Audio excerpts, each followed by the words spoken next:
Welcome to The Debate. Today, we're dissecting a really pivotal moment for one of the most visible companies on the Jamaica Stock Exchange. We are looking at Main Event Entertainment Group, or MEEG. The central question we're wrestling with today is this. Is Main Event, following its results released earlier this week, a sound long-term investment, or has the company, lost its way? And it's a question that really requires us to look past the headline revenue numbers. Today is February 6th, 2026.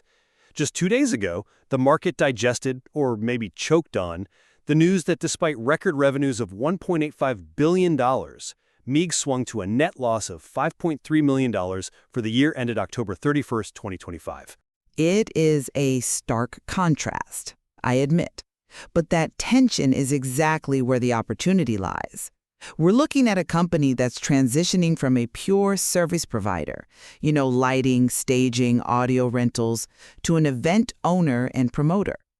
I'm here to argue that MEEG is an undervalued growth stock, undergoing a necessary, albeit expensive, transformation.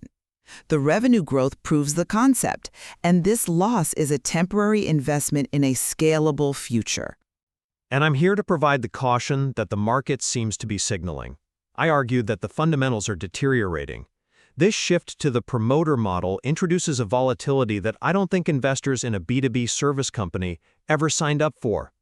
Cash reserves are shrinking, receivables are ballooning, and this pivot has effectively turned a profitable company into a loss-making one. A fair setup. So let's get into the details. I want to start with my position on why this is a buy. We have to contextualize that net loss. $5.3 million in the red is not ideal, obviously, but you have to look at it as growing pains rather than some kind of systemic failure. The traditional service model, it has a ceiling. There are only so many corporate parties and stage shows you can rent equipment for in Jamaica. To deliver real returns for investors, MEEG had to pivot to owning the intellectual property of the events themselves.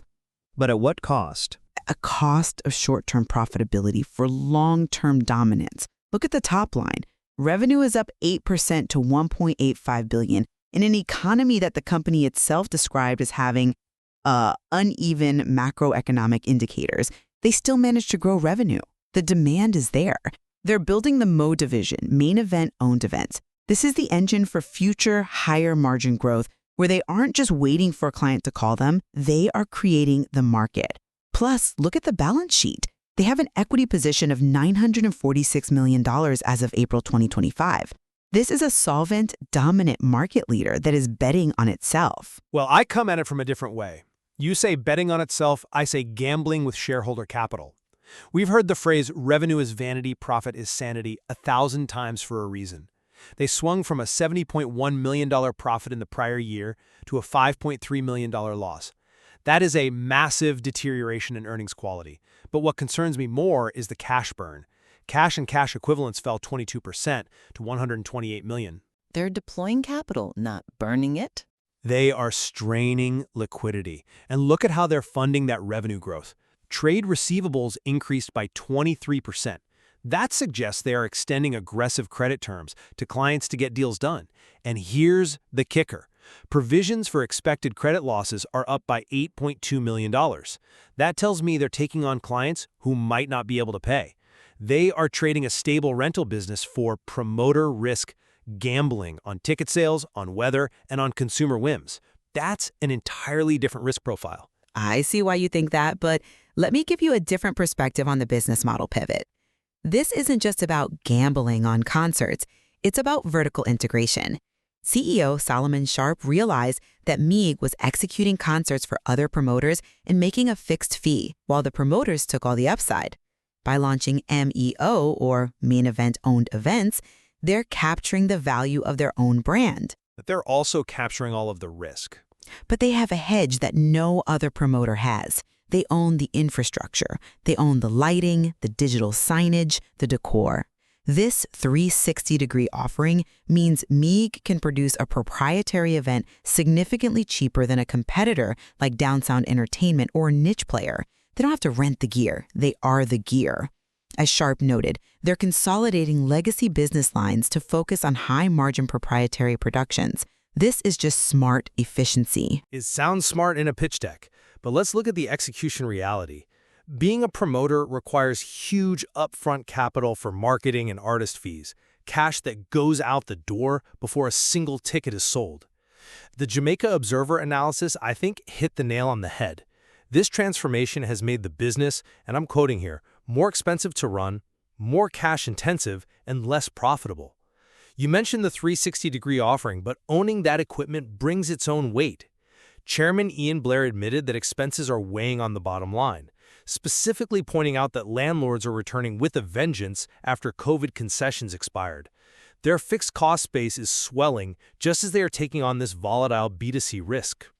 The landlord issue is a macroeconomic reality for everyone, not just Main Event. That doesn't invalidate the strategy. No, but it squeezes the margin of error, though. If you have higher fixed costs from leases and amortization, and then you have a rainy weekend for a Main Event-owned event, you are in serious trouble. You're trading a stable B2B model where corporate clients pay you regardless of the weather for a fickle consumer model. I'm not convinced by that line of reasoning because it ignores the resilience the company has already demonstrated. You mentioned weather. Okay, let's talk about Hurricane Melissa, which struck on October 28, 2025. The company explicitly stated that the hurricane resulted in no material disruption to operations or financial performance. They are battle-tested. And regarding the B2B model, it's not disappearing. The audio, video, and multimedia services segment jumped 26% to $392 million. The core engine is still running hot while they build the new one. Is the core engine running hot, or is it misfiring? You highlight the audio-video segment, but I have to point you to the digital signage segment. Revenues there fell 48%, almost cut in half. That's a massive drop in a year where they supposedly have record revenue. It suggests that the diversification isn't working across the board. They are losing ground in high-tech advertising services while they're chasing this promoter dream. Digital signage is a cyclical business, and Sharp hinted at restructuring legacy lines that don't align with growth. That drop might just be part of the consolidation strategy. But let's look at the financial stability again. Despite the loss, the asset base has over $1.17 billion. They have strong equity. This isn't a company on the brink. It's a company reallocating. The dip in cash to $128 million is a deliberate allocation toward the strategic shift. You don't pivot a company of this size for free. I'm sorry, but I just don't buy that. You call it deliberate allocation, I call it liquidity trap. Let's go back to those trade receivables, up 23% in a challenging operating environment. If the economy slows down, which the company's own report cites as a risk with shifting patterns in customer demand, those receivables turn into bad debt. We already see the provision for credit losses jumping $8.2 million. That is profit directly evaporating because clients aren't paying. And with the net loss, what happens to the dividend? Investors in the junior market often look for yield. You can't pay dividends from a net loss indefinitely. The dividend history is reliable, and the retained earnings are substantial. But let's talk about the moat. You mentioned competitors earlier. Sure, there are full-service agencies like Prism Communications or niche players like Tomorrow's Event Solutions, but MEEG is the turnkey solution. Solomon Sharp said it best, something like, "A concert can be executed with or without us, but people trust our brand for a top-notch experience." That brand trust is an intangible asset that doesn't show up on the balance sheet, but drives that $1.85 billion in revenue. That's a compelling argument. But if you consider that a turnkey advantage is quickly eroded when the macroeconomy tightens, if corporate spending cycles tighten, Main Event gets hit twice. First, the corporate clients cut their Christmas parties and product launches, hitting the service side. And second, the consumers have less disposable income to buy tickets for the MOE events. They are doubling down on exposure to the Jamaican economy's discretionary spending. But they're the market leader. In a downturn, the niche players like Tomorrow's Event Solutions are the ones who get squeezed out.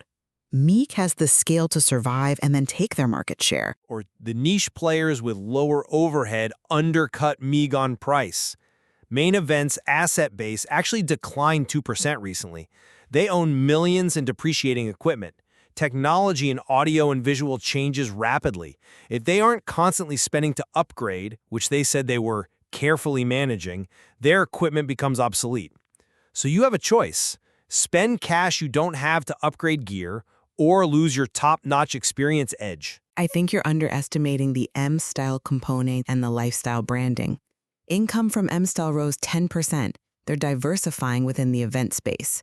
But let's pivot to valuation and investor sentiment. The stock price has taken a hit, and rightly so. The market reacts to the headline loss. But for a sophisticated investor, this disconnect between price and the underlying infrastructure value is a buying opportunity. You're buying a company with nearly $2 billion in revenue at a discount because of a transition year. I would argue the valuation must be discounted because the risk profile has fundamentally changed. A service company commands a higher multiple because of predictability. A promoter company is inherently volatile. MEEG is becoming less predictable. The market is efficient. It sees that the transformation has made the business, to quote the analysts again, less profitable. Why should I pay a premium for a company that just lost $5.3 million when I can buy a bank or a manufacturing company with stable cash flows? Because stocks price in the future, not the past. If the MOE division succeeds, the margins on owning the event are significantly higher than renting the stage. If they pull this off, they aren't just a logistics company anymore. They are an entertainment powerhouse. The upside potential is exponential compared to the linear growth of renting speakers. If. That is the most expensive word in investing. If they pull it off. Until then, you're holding a stock where costs are rising faster than revenue, expenses are up, administrative costs are up, and cash is down. So let's summarize, because I think we've carved out the two distinct views here perfectly. I believe Main Event is betting on itself, and that is a bet worth taking. The transition to owning IP and the MO division is the only way to break out of the low-margin service trap. They have $946 million in equity as a cushion to weather this storm.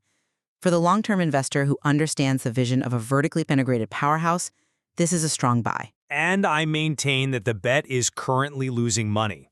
The deterioration of cash flow, the spike in receivables, and the collapsing margins in legacy segments like digital signage are immediate warnings. This pivot exposes shareholders to consumer spending volatility in a shaky economy. My stance is to avoid the stock until management proves they can control costs and actually turn the MOE division profitable. Show me the money, then I will buy the stock. It really just comes down to risk tolerance and time horizon. We are looking at the same balance sheet and seeing two very different futures. Precisely, and the next few quarters will be the judge. We need to see if that $1.85 billion in revenue translates into cash in the bank or just more bad debt. That is all the time we have for today. Thank you for listening to The Debate.